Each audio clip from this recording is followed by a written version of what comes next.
The Nationals dropped a brutal game on opening day, and I'm not going to lie to you. At first, I was like, this is so frustrating. This is game 1 of 162.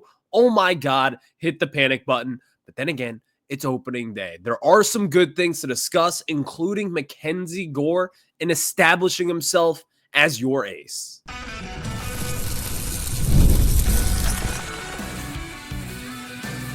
You are Locked On Nationals, your daily Washington Nationals podcast, part of the Locked On Podcast Network, your team every day.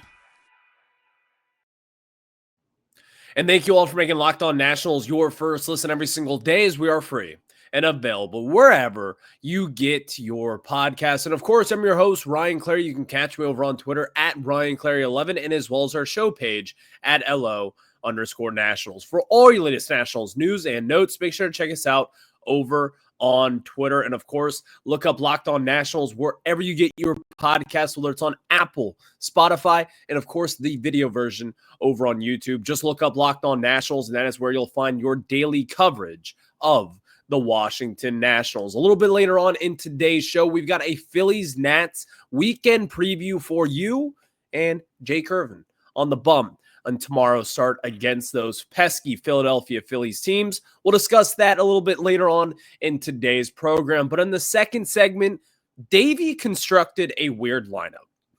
And I don't know if really that many people picked up on it, but Dylan Cruz batting what?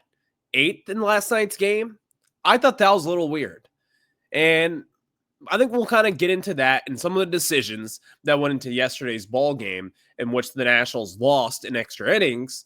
And we'll just discuss that a little bit later on and some key mistakes that were made. But let's start off on the good news. Mackenzie Gore, the guy's your ace. He has settled that conversation, and we'll tell you more. But today's episode is brought to you by Gametime. So download the Gametime app, create an account, and use code LOCKEDONMLB for $20 off your first purchase. Mackenzie Gore was probably the best that I have ever seen him in yesterday's game. If you were there, first and foremost, I want to get into this. The environment on opening day against the Phillies, a team that has notoriously kind of taken over Nationals Park, that was not there at all yesterday. In fact, I would say it was a very good ratio of Nats fans to Phillies fans. And the Nationals fans, they were loud. People showed up. People were wearing their jerseys, and people were excited for the 2025 season. So kudos to everyone who showed up. Kudos to the fans, and it was just a blast to be there yet again at our second home over at Nationals Park. So that was awesome to see. It was a great, beautiful day. Got a little chilly there, but still awesome time to celebrate the new year. But now let's get into baseball, because we have been wanting to talk about baseball all off season long, and now we're here with it. So Mackenzie Gore, that is the big takeaway from yesterday's ball game. 6 innings pitched, a franchise record on opening day, striking out 13 batters, 13 Philadelphia Phillies in just 6 innings pitched, and really something that, in my opinion, is more impressive, 0 walks. Mackenzie Gore, you are an ace. You, yesterday, and what you did proved that everything that the Nationals have done as far as the top of their pitching staff goes, they have been proven right. The Nationals have showed all the belief in Mackenzie Gore, and understandably, now we understand it. Or that did not make any sense, but you understand the point here. Mackenzie Gore showed me more than he has showed over the last 2 seasons combined. 13 strikeouts on opening day. That is unbelievable. To come up, going up against a Cy Young winner with Zach Wheeler, knowing that you're going up against a loaded Philadelphia Phillies offense. Mackenzie Gore showed up. And we've talked about this with Gore. I've talked a lot about this with Gore. Sometimes I feel as if he could be like your Max Scherzer, where Max Scherzer was awesome, one of the best pitchers of this generation, but sometimes gets a little too amped up and gets a little too revved up with his engines and ultimately falls flat on his face in big-time games. Mackenzie Gore, he got amped up to the way that you want. Striking out 13 batters, setting a franchise record on opening day. And you could not have asked for a better start from Mackenzie Gore. Again, the best start that I have ever seen him have in the major leagues. You have to feel great about that. You just do. Because this rotation, it's got some question marks surrounding it. But knowing that you have Mackenzie Gore now, who this is the kind of production that you can expect, this is all you've ever wanted since leaving Max Scherzer and Steven Strasburg. We have that again. And his name is Mackenzie Gore. So seeing that was my big takeaway in yesterday's ball game, is that Gore was dominant. He was absolutely dominant against a very good Phillies offense. Again, we cannot say that enough. When you were watching the game, you kind of felt as if like you're kind of clinching a little bit, holding yourself in, saying, when's the blow up going to happen? When is the walk and then the booted ball from CJ Abrams and then a runner on third, and all of a sudden Mackenzie Gore had Bryce Harper hit a screamer in the gap, and then it's 2-0 Phillies. When is that going to happen with Gore on the bump? It never did. He was consistent. He pounded the strike zone. He walked 0 batters, struck out 13, only allowed 1 hit, and went all the way through 6 innings pitched. Mackenzie Gore, he had himself a day in that game yesterday. So what a performance. 93 pitches, 66 strikes in that game. Unbelievable. You got to love it for Mackenzie Gore. He has certainly proven himself on opening day that he is the guy for this staff. Now let's get into the other big moments of yesterday's ball game, because there were some. There were some key moments in the game yesterday, including Keibert Ruiz. After having a pretty abysmal 2025 season, Keibert Ruiz hit a home run that went 371 feet, 99 miles per hour off the bat, had 2 hits. And again, this is kind of the guy that we expected. Seeing the power firsthand is awesome to see in game 1 from the left side of the plate. Keibert Ruiz, this is, again, the expectation for him. We expect Ruiz to be a power-hitting catcher who can also, by the way, throw out runners at second, which he did in yesterday's ball game. The defense in just one game, you see that this is going to be a focal point for the Nationals, that you have to have these situations where Keibert Ruiz, and in today's game, with the way that players are just running everywhere, stealing 40-plus bases, you have to have a good catcher behind the plate. And Keibert Ruiz, in his one opportunity, he stole, and someone tried to steal on him, and he threw him out. So that was awesome to see as well. But there are also some other key performances, including Luis Garcia Jr. This is someone that we expect to have another big year, and he had a big start on opening day. He had 2 hits. He had that big RBI later on in the game. And I think, again, this is the version of Luis Garcia Jr. that we all expect. I think this is the kind of guy that you are going to get for the rest of 2025. Someone who will put the ball in play, someone who will be aggressive at the plate, someone who will be really stout defensively over at second base. And Luis Garcia Jr., again, it's through one game, but he looks the part, and his approach in yesterday's at-bats were what I wanted to see. Opening day, man, it just provides so much hope for people out there. It does. Unfortunately, with that said, I believe last week I did a show on Paul DeYoung, and I'm like, this guy's going to have a breakout year. Well, it's one game. We went 0 for 4 with 4 Ks. Another performance, another offseason acquisition that I was really happy with, Nathaniel Lowe. He went 1 for 4 with 3 strikeouts, which is pretty unusual for him because he does not really strike out all too much. So Zach Wheeler and that bullpen, they got the best of him in yesterday's ball game. But overall, with everything considered, it was a good game. CJ Abrams had that RBI.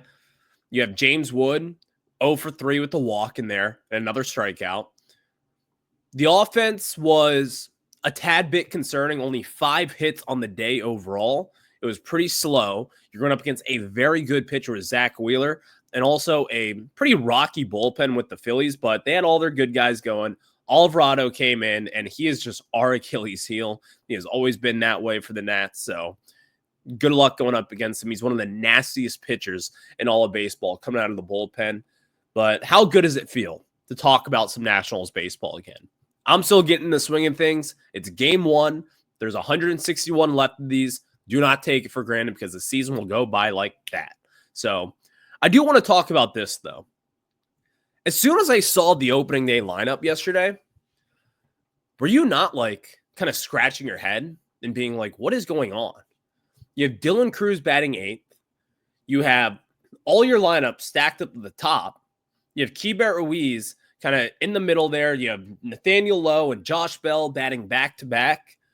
What's going on with this lineup? Is this just for Zach Wheeler going up against a solid right-handed pitcher? Or is this going to be the lineup moving forward with Dylan Cruz batting 8th? Let's dive into that. But before we jump into it, I got to tell you guys about our friends over at Gametime. And of course, I have told you all about Gametime. And there's nothing better than catching an MLB game live with the crack of the bat, the roar of the crowd, and the smell of ballpark food. And if you're looking to go last minute, Gametime makes getting tickets easier than ever. Last minute deals, all in pricing, and a lowest price guaranteed. Gametime takes the stress out of buying MLB tickets, plus ticket prices drop as Gametime gets closer, meaning you can score an incredible deal.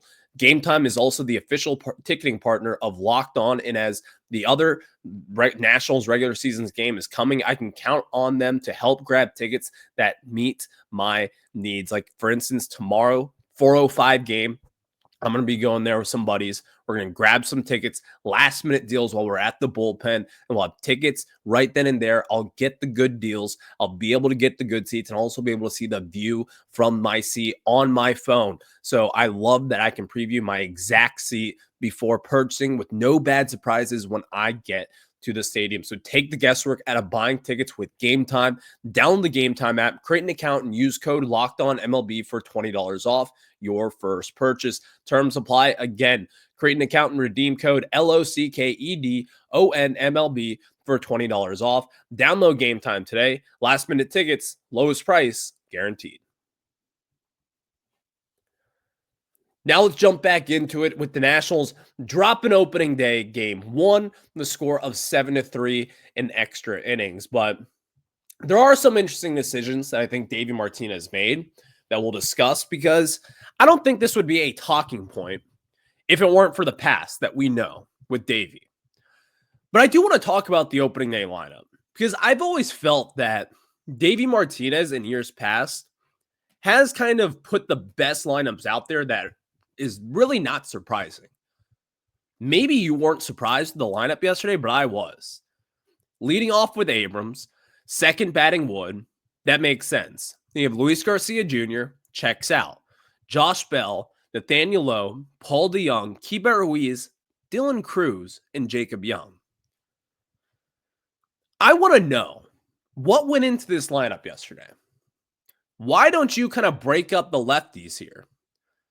In my opinion, I think that if Davey Martinez kind of had the vision that I have with this lineup and kind of going lefty, righty, I feel as if that's probably your best chance at getting a win. And I think that's probably how it should go. Because I don't think Dylan Cruz is an eighth hitter. He should not be. That should not be the case here.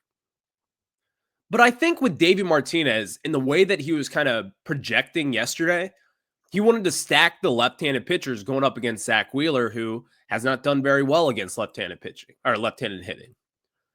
So I thought that was a really interesting decision by Davey.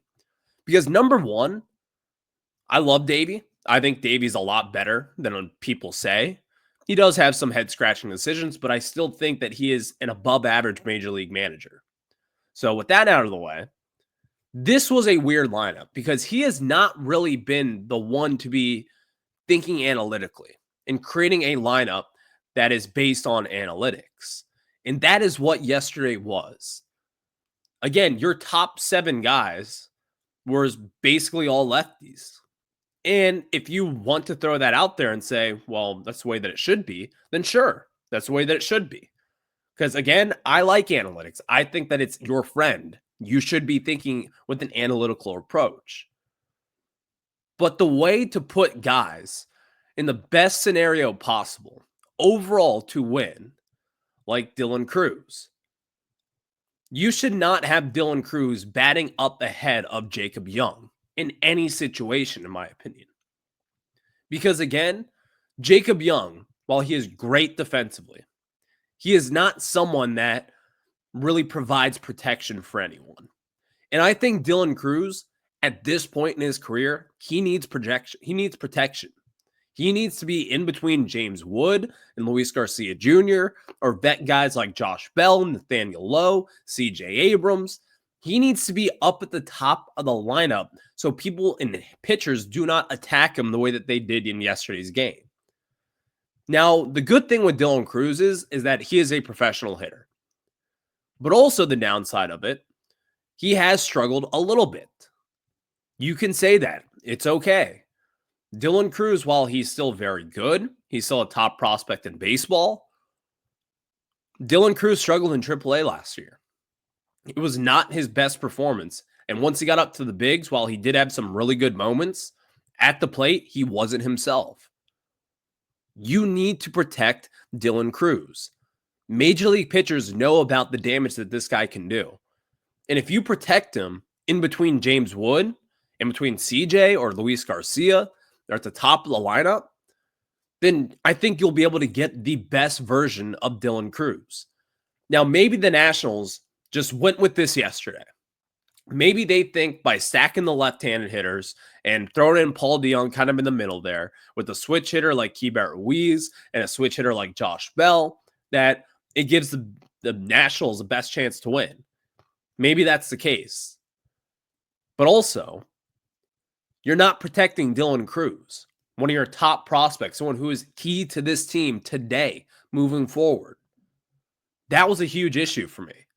A huge issue, in fact. Because I don't think Dylan Cruz is going to be an 8-hitter moving forward. At least not at this point in his career. And the worry that I have is, if you remember with CJ Abrams, CJ was batting 8th and 9th and is kind of in the back of the lineup for a team that was abysmal in 2023. Then he moved him up in the leadoff spot, and all of a sudden everything clicked. Had a little bit of protection there, gave him a little bit of a confidence boost, and it just was not the Abrams that we saw early on in 2023 where he was really struggling. So I think Davey Martinez, I hope to God that it was just a yesterday approach going up against Zach Wheeler, stacking those lefties up, because again, that is a smart analytical move.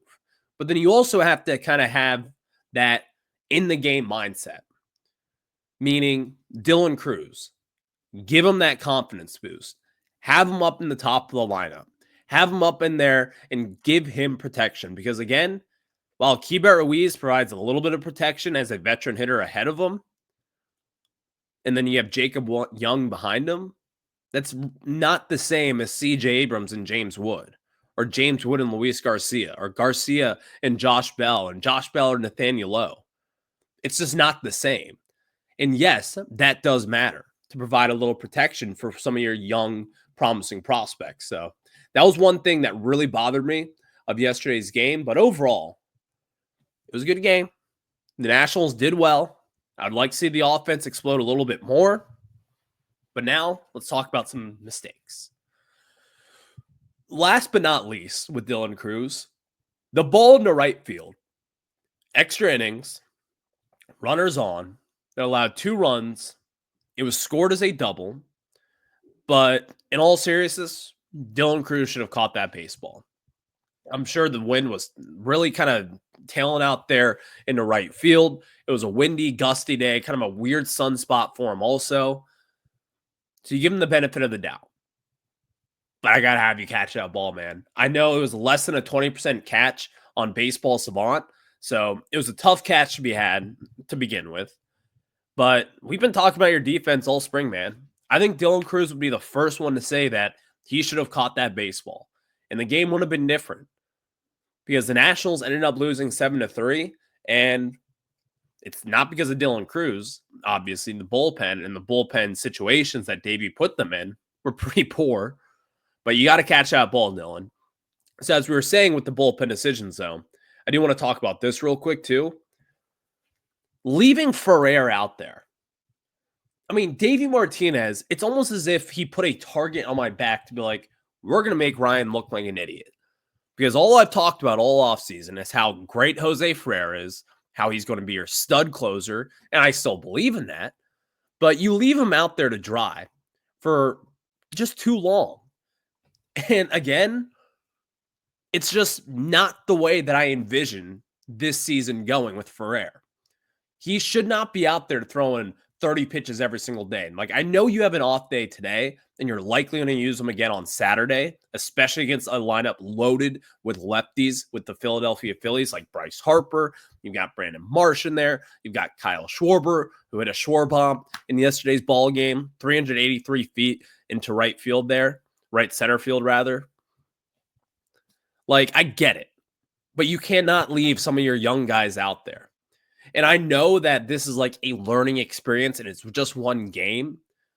But if this is the preview of how you are going to use Ferrer, you are wrong at this point. You have to leave him out there for just one stand, give him one inning, see what he can do, because he is electric, and you have to have his stuff be electric as well. Kyle Finnegan, 1 innings pitched, 2 walks, a strikeout, and he had 1 hit. Looked pretty good in that ball game. But then you had Colin Poche. I'm good on Colin Poche. I'll just tell you that right now. So that was my takeaways.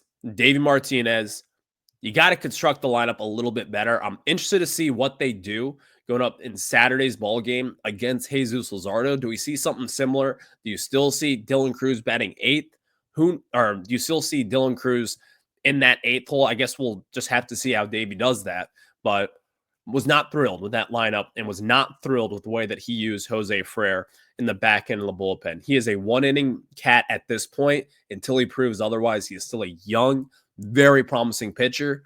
Let's use him like that. So thank you all for making Locked On Nats your first listen every single day, as we are free and available wherever you get your podcasts. Now, let's jump into this. You've got a Nats, Phillies, doubleheader this weekend on Saturday and Sunday. Let's preview it because baseball is back. Before we jump into it, let me tell you about our friends at PrizePicks, because baseball season is now in full swing and there's no better way to get in on the action than with PrizePicks, the best place for daily fantasy sports. With PrizePicks, you pick more or less on at least 2 player projections. And if you're right, you can win up to 1,000 times your cash, whether it's strikeouts, RBIs, or first inning runs. PrizePicks keeps every game exciting. And this week, I'm picking Aaron Judge for more than 1 home run and Shohei Ohtani for more than 1 stolen base. It's that easy. And also, I've got less on Bryce Harper home runs this weekend against your Washington Nationals. He already hit 1, so I'm going to bet against him this time around. And I always take advantage of Taco Tuesday, where PrizePicks offers discounts on select player projections for even more value. So download the app today and use the code LOCKEDONMLB to get $50 instantly after you play your first $5 lineup. That's code LOCKEDONMLB for $50 instantly after you play your first $5 lineup. PrizePicks, run your game. Thank you all for making Locked On Nats your first listen every single day, as we are free and available wherever you get your podcast. Before we preview the games this weekend, one thing that I hate about opening day is the day off after. Just give it to me, man. I'm itching for baseball. Why do you have this day off? It is a beautiful 72-degree day here in DC. Like, give me baseball. Give me a 4-game series against our division rival. I want to see them play. No one else out there wants a day off. Now, I get it for why they do it, in case like yesterday's a rain out and they can make up the game today. And they kind of allow that spacing there because opening day is practically a national holiday in this country. And I get it. But also, let's get with the times. Let's look ahead, try to see the weather, try to guess it, and maybe move some things around. I don't know, but I hate the day off. I think it just ruins all the momentum that you have for baseball. And the beauty of baseball is that you play it every single day. And I hate that after we get game one, you then have to sit for 48 hours and stew after a loss like yesterday's, because again, that was a brutal loss in extra innings, and it was only game one against the Phillies. So a lot more to come, including this weekend. You've got Jake Irvin on the bump going up against Jesus Luzardo, the former left-handed pitcher drafted by the Washington Nationals. He was actually sent out to the Oakland A's in that Sean Doolittle, Ryan Madson trade way back in the day in 2017, I believe. That was the year when we traded for Sean Doolittle.